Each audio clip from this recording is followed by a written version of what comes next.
Everybody, hey, listen, you know I love being with you all on Sunday mornings, but every now and again, I've had to step out and I've had to ask somebody to leave their spiritual family to come and be with you all at Empowerment Church.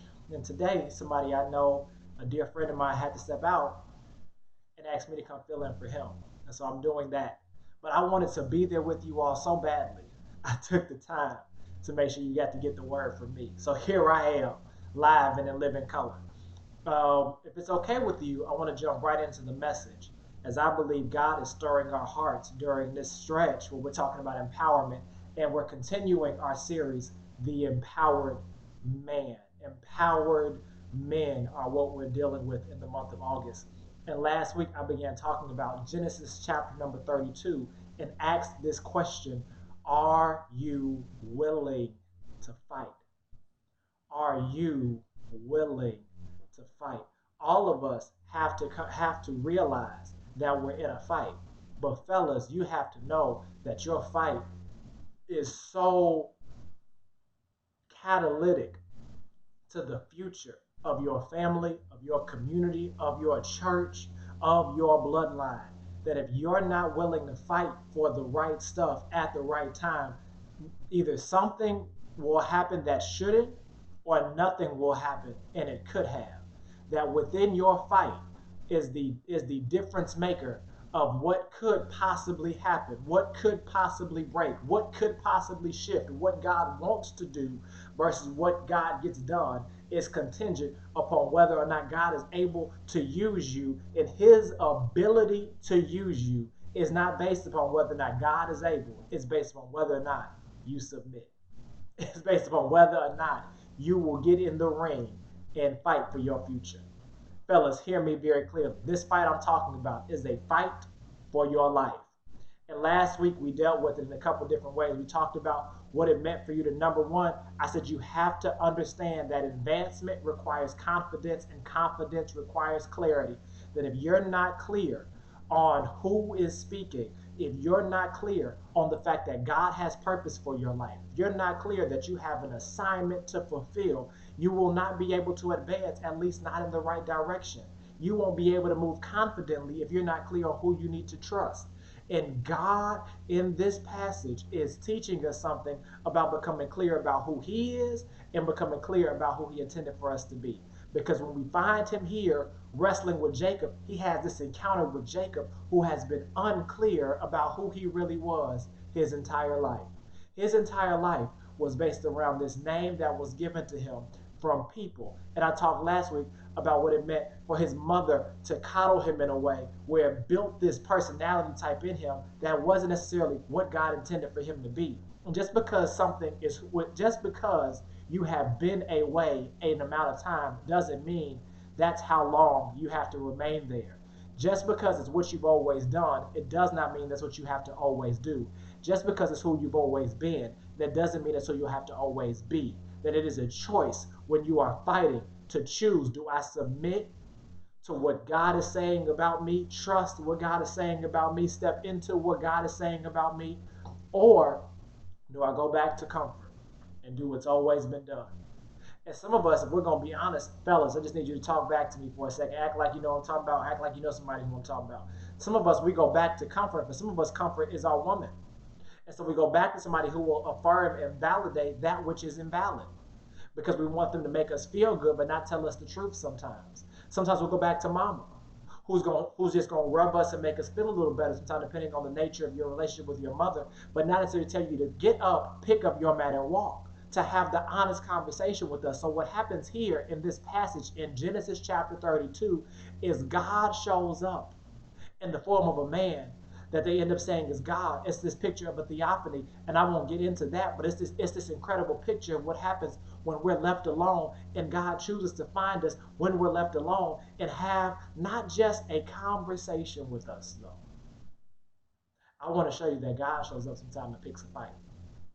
That sometimes he puts us in a place where you have to face who you were and decide, is that who I'm always going to be? God in this passage shows up, and it says in Genesis chapter 32, verse number 25, when the man saw he did not prevail against Jacob, he touched his hip socket, and Jacob's hip was put out of his joint as he wrestled with him. Then he said, "Let me go, for the day has broken." Jacob said, "I will not let you go unless you bless me."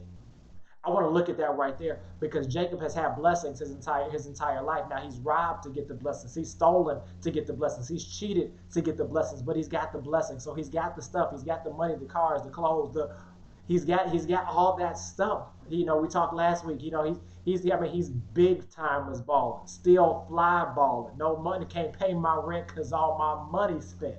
Type balling. He's got all of that, but he's at a place where he has to deal with the mistakes he's made in his past before he can enter into the realities of his future. And fellas, I need you to hear me very clearly. Just because nobody else knows what may have happened, nobody else knows what was done, nobody else knows what you did, there's something within you where you at least have to sit down with yourself, have a conversation with yourself, and then sometimes wrestle with yourself so that ultimately you can kill that thing inside of you that's been holding you back. Because if you don't kill that thing inside of you that's been holding you back, that thing inside of you will keep you from getting to where God wants you to be. Because within all of us, there's two natures. Paul makes that very clear. And I'm talking about a metaphorical kill. I'm talking about this spiritual wrestling match. Sometimes it's an emotional wrestling match. Sometimes it's a wrestling match that requires you to go see a therapist or a counselor. I believe in Jesus and counseling. There's not the church and therapy. You can do both. Some of us need both. I've discovered that on this journey, sometimes we don't talk about our pain, and I talked about it in week 1 of this series. If you don't learn to deal with some of the stuff that's happened to you, the stuff that's happened to you will keep dealing with you. Yeah, that stuff is chasing you. Daddy not being there, daddy saying this, mama not being there, mama saying this. The fact this person did this to you at this age, the fact that this didn't happen for you at this point in time and you thought it would, when they told you that you would never be anything. Maybe you with somebody who doesn't affirm and support you and encourage you, and you're trying the best you can. She doesn't know you're doing the best you can, so she's talking down to you and it's making you feel less than, and you're trying to say, "I'm just trying to do the best I can." And I want you to know that this all has the power to be broken. That this system, this cycle, this thing you may have gotten caught up in can change, but it will only change when you make up in your mind that you are willing to fight. I need you to say it with me back. I need you to make it clear to yourself. You have to be willing to fight. This fight you're fighting is a fight for your life. I said this last week. We've all heard these sentences before. Real men don't cry. Real men have swag. Real men have multiple women. Real men do this. Real men work. I was like all these type of things about real men. But what about the fact that real men love? Real men care. Real men can be strong. But how do we demonstrate that strength? Real men get married. Real men settle down. Real men are more concerned about their future and their destiny. And because they're concerned about their future and their destiny, they won't sacrifice their future. They won't sacrifice their future with decisions today that might make them feel good in the moment, but that will tear everything down the line. They don't place their future in somebody else's hands, left up to decide whether or not they're going to tell what happened or didn't happen. And when you find Jacob here, Jacob is caught between his past and his future. He's caught between the mistakes he's made, the stuff he's done, the people he's wronged, in particular, his brother Esau. Esau is coming to kill him. He's got word he's coming to kill him.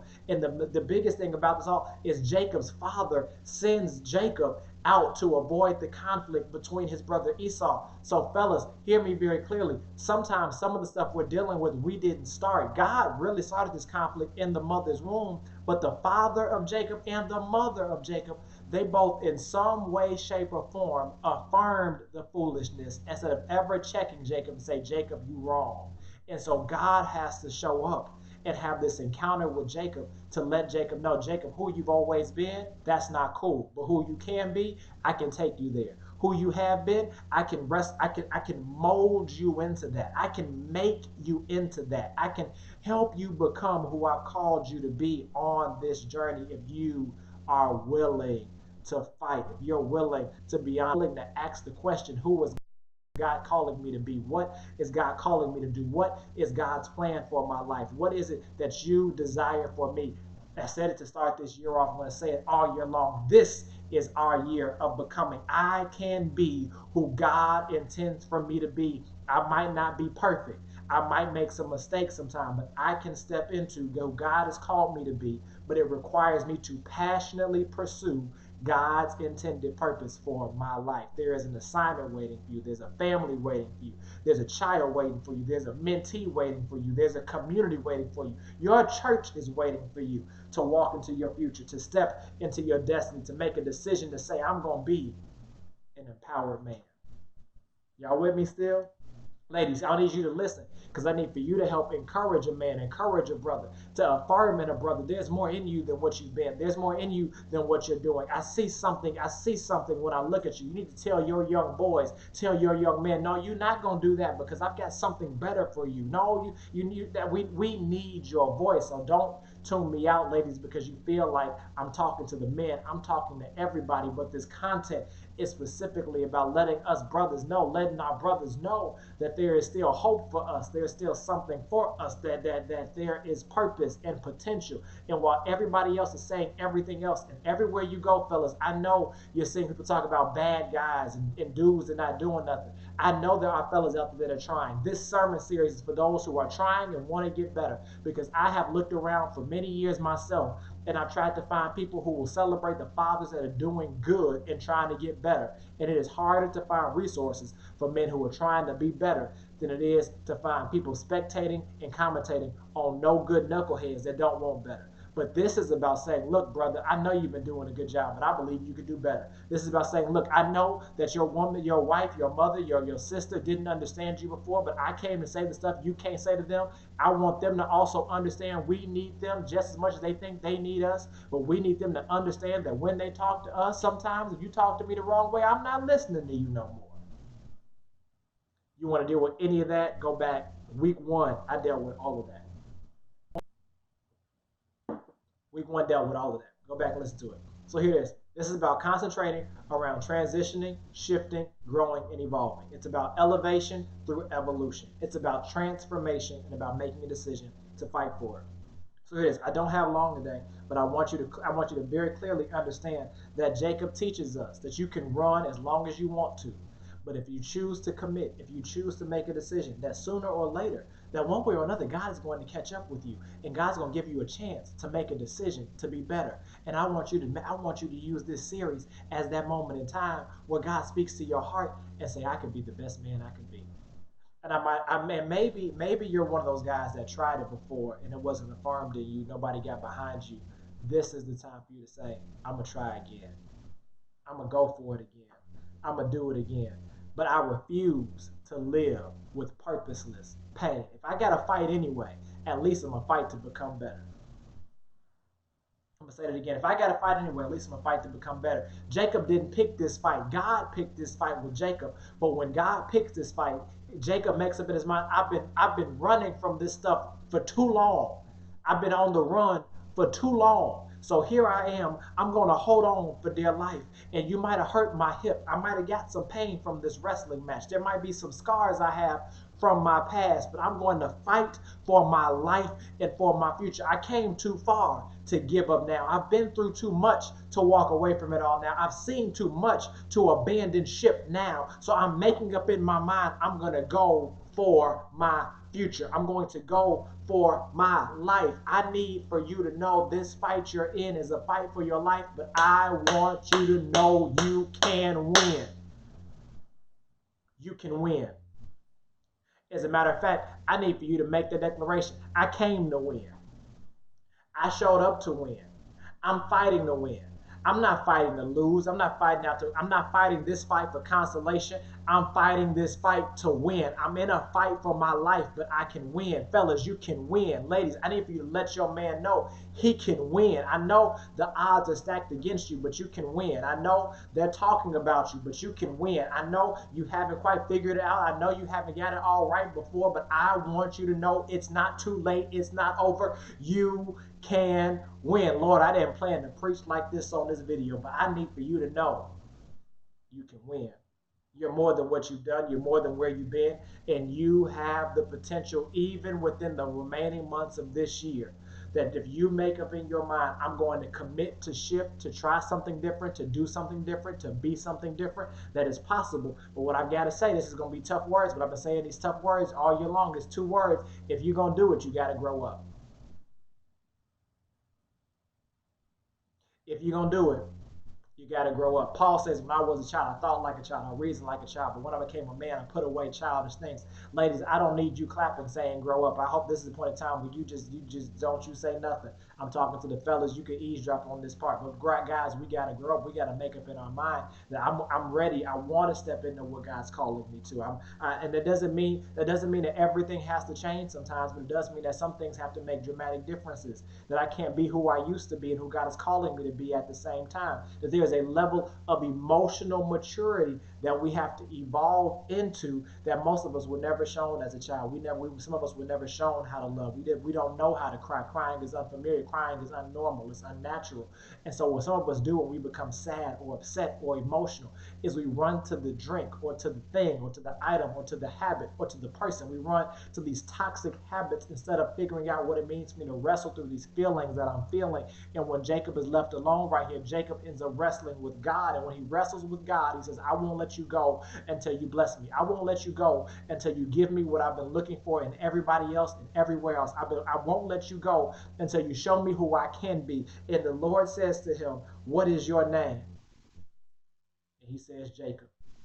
In that moment, what he does is he says, I've always been a trickster. I've always been a supplanter. I've always been a liar. I've always chased after women. I've always done this. I've always cheated. I've always done this. I've always been this. I've always done this. He's telling God who he used to be and what the Lord says, your name shall no longer be Jacob, but your name is Israel, for you have struggled with man and with God and have prevailed. That because you are willing to stick it out with me, you are willing to press your way through this fight. You are willing to stay in the ring until this thing was over. You were unwilling to let anybody else get between you and your future. You were unwilling to allow your brother to come in here, and you were unwilling to allow me even to show up. You were unwilling to allow this angel to show up and get between you and your family. You were unwilling to allow anything to stop you from where I was calling you to be. You believed better was possible and you pursued it unapologetically.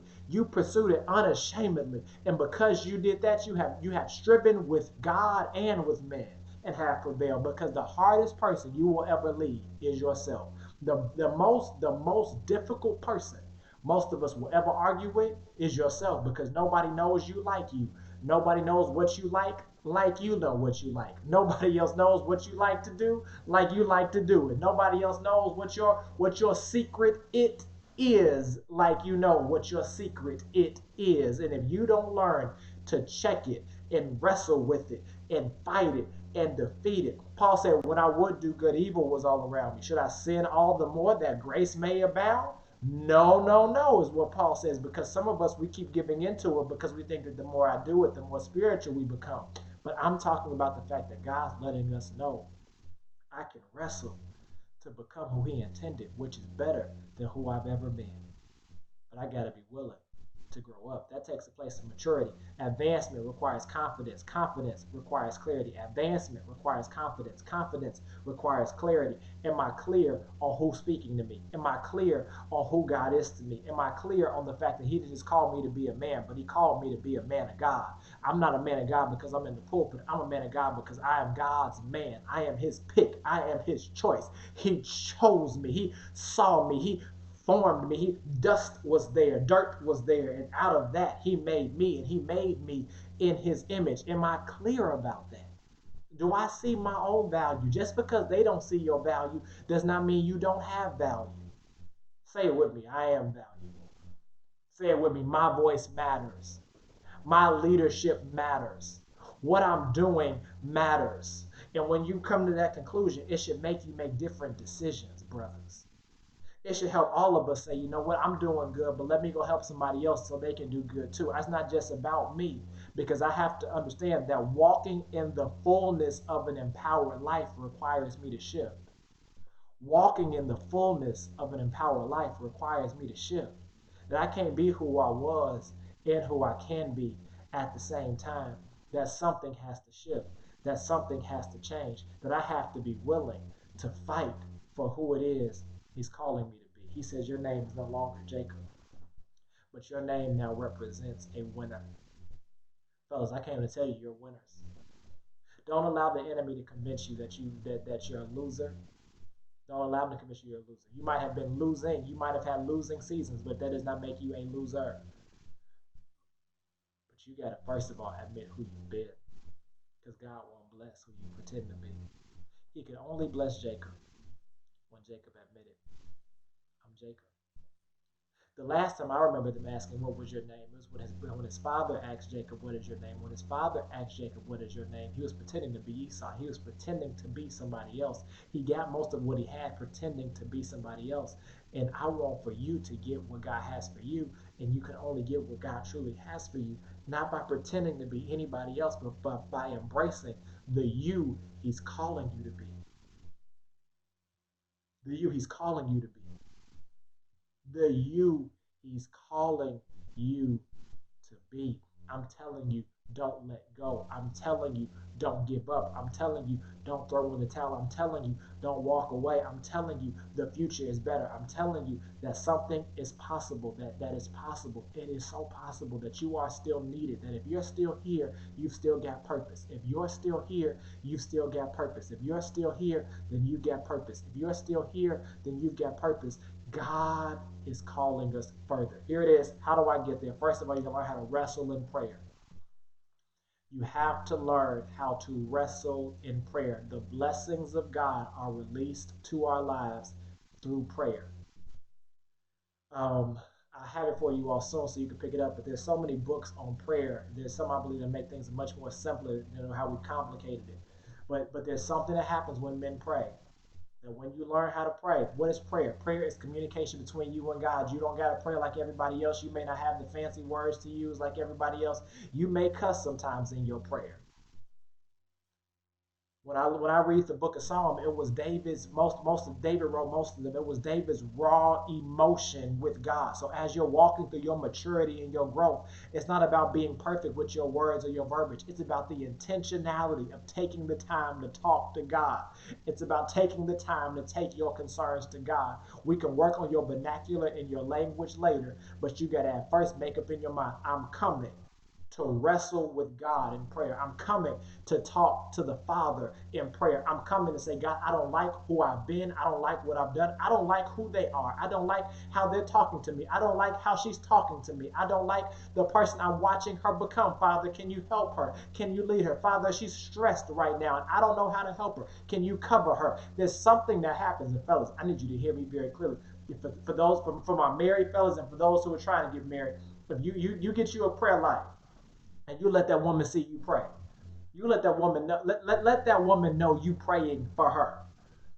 when that happens, let her get an inkling of the fact you're taking her concerns and her burdens to God in prayer. Oh my God, it'll be like that only makes sense if you watch week one. That's what happens. You got to learn how to wrestle with God in prayer. Here it is. You got to learn how to wrestle with God through prayer. That's point number one. And point number two, because some of you all want to pray one time, and if it doesn't happen, you quit. But you got to be persistent in it. Jacob said, I'm not just wrestling with you once, but I will not let you go until you bless me. I won't let you go. I'm here. We're in this fight, but I'm willing to press my way through. I know I've been hurt sometimes. Jacob was hurt. His hip was hurt, but he said, I will not let you go unless you bless me. You got to wrestle with God in prayer. You got to wrestle with God in prayer. You got to wrestle with yourself and be vulnerable. You got to be vulnerable.